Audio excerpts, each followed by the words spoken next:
بسم اللہ الرحمن الرحیم۔ تمام تعریفیں اللہ رب العزت کی بابرکت ذات پر، اور بے شمار درود و سلام ہمارے نبی محمد مصطفیٰ صلی اللہ علیہ وآلہ وسلم، ان کی ازواج مطہرات، ان کی آل اور صحابہ کرام پر۔ السلام علیکم ورحمۃ اللہ وبرکاتہ۔ محترم ساتھیوں، جیسے کہ ہم سب جانتے ہیں کہ جمعۃ المبارک تمام دنوں کا سردار ہے، پر اگر یہ جمعہ رمضان کریم کا ہو تو اس کی برکتیں اور فضیلتیں اور زیادہ بڑھ جاتی ہیں۔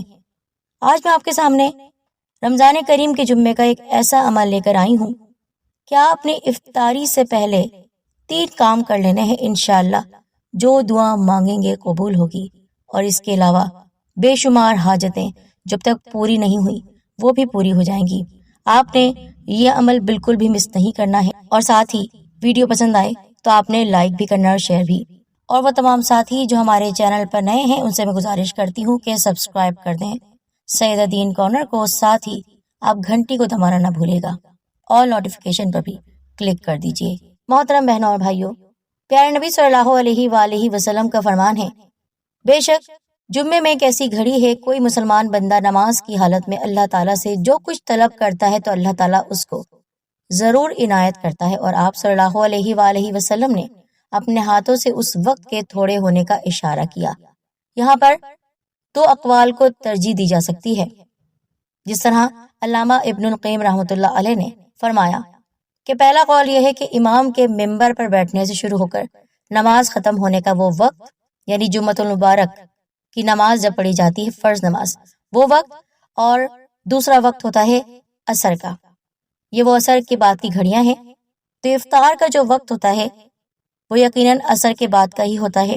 مغرب کے نماز سے پہلے جو وقفہ ہوتا ہے اس وقفے کو، اس وقت کو افطار کی گھڑیوں میں شمار کیا جاتا ہے، اور اس کے بعد ہی ہم روزہ کھولتے ہیں۔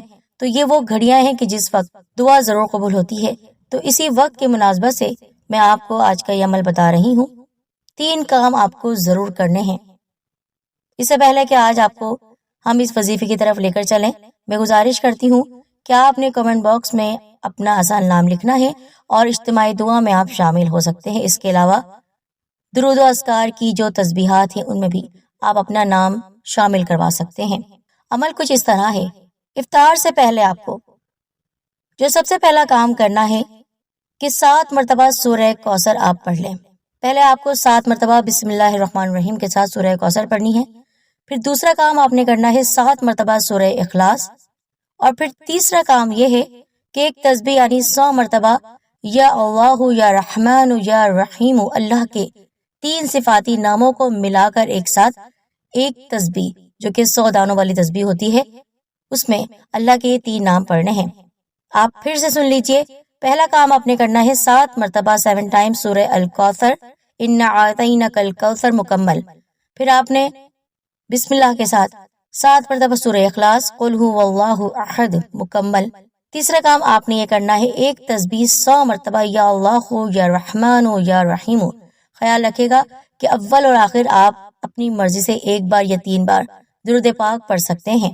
یہ خیال رکھے گا کہ یہ تینوں کام اپنے ایک ساتھ کرنے ہیں، 2 سورہ مبارکہ، سورہ کوثر اور سورہ اخلاص، اور پھر اللہ تعالیٰ کے 3 صفاتی نام یا اللہ یا رحمان یا رحیم کو آپ ملا کر پڑھ لیجئے، اول اور آخر درود پاک کے ساتھ 1 مرتبہ یا 3 مرتبہ۔